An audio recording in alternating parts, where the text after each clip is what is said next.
Hello, আসসালামু আলাইকুম। সবাই কেমন আছেন? আশা করি সবাই ভালো আছেন। তো এখন তো সকাল ৮টা বাজে। তো বারান্দায় আসলাম, দেখছি গুড়ি, গুড়ি বৃষ্টি হচ্ছে। তো সেই সাথে মনে হলো খিচুড়ি রান্না করি। এই তো নরম করে মাংস দিয়ে খিচুড়ি রান্না করেছি। এর ভিতরে কিন্তু মাংসও আছে। তো মাংসগুলো দিয়ে নরম করে খিচুড়ি রান্না করেছি। বাচ্চারা বলল, আম্মু খিচুড়ি রান্না করো একটু নরম নরম করে। যেহেতু বৃষ্টির দিন তাই একটু নরম খিচুড়ি আর সাথে আচার, রসুন গাজরের আচার ছিল। আচারটা কিন্তু অনেক মজার ছিল। তো এই তো আচার দিয়ে সাথে ডিম ভাজিও ছিল। সবাই একসাথে নাস্তা করে নিচ্ছি যেহেতু আজকে শুক্রবার। এদিকে ওর বাবা তো একটা বড় একটা মোরগ নিয়ে আসছে। এটা সোনালী মোরগ হয়তো হবে। এই যে মোরগটা কিন্তু অনেক বড় ছিল, ক্যামেরায় হয়তো অত বড় দেখা যাচ্ছে না, প্রায় 5 কেজি ওজনের ছিল। তো ওর বাবা তো নিয়ে এসে দেখাচ্ছে এই যে।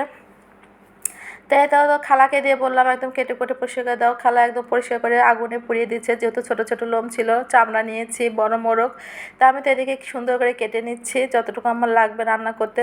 তা আমি হয়তো ভেবেছিলাম একটু শক্ত হবে, না বেশ মোটামুটি ভালোই আছে, তেলও আছে। এদিকে আমি আবার মশলা বাটিগুলো বের করে নিয়েছি, সব মশলা।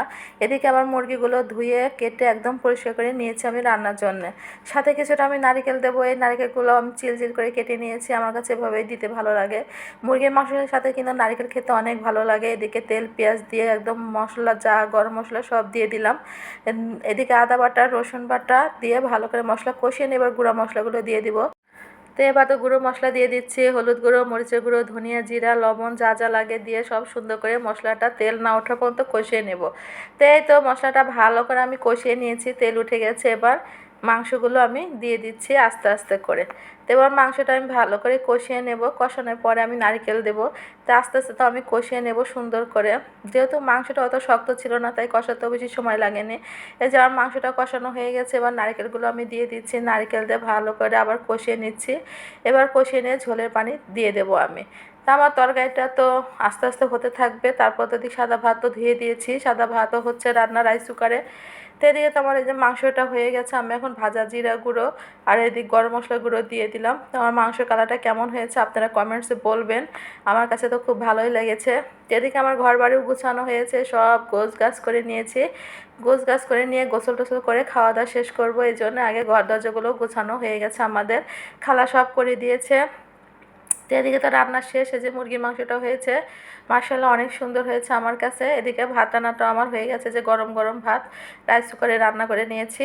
তো এবার এখন তো 2টা 17 বাজে, ওর বাবাও নামাজ পড়ে চলে আসছে। খাওয়া দাওয়া শেষ করে একদম রেস্ট করে বিকালবেলা সন্ধ্যার সময় কাজ শেষ টেস করে উঠেছি আবার রান্নাঘরে, দেখছি বারান্দায়।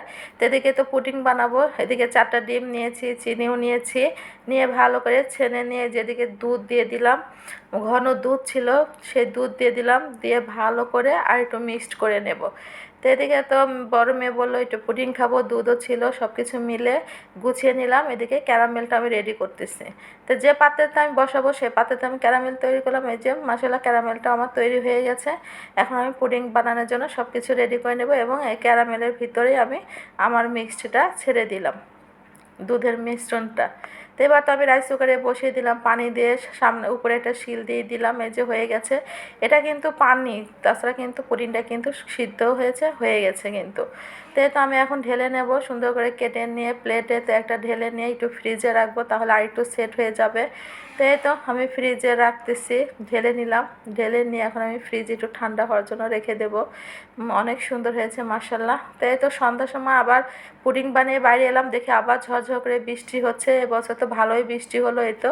তো সবাই আমার ভালো থাকবেন। আমার ভিডিওটি ভালো লাগলে অবশ্যই লাইক শেয়ার কমেন্টস করবেন। আল্লাহ হাফেজ।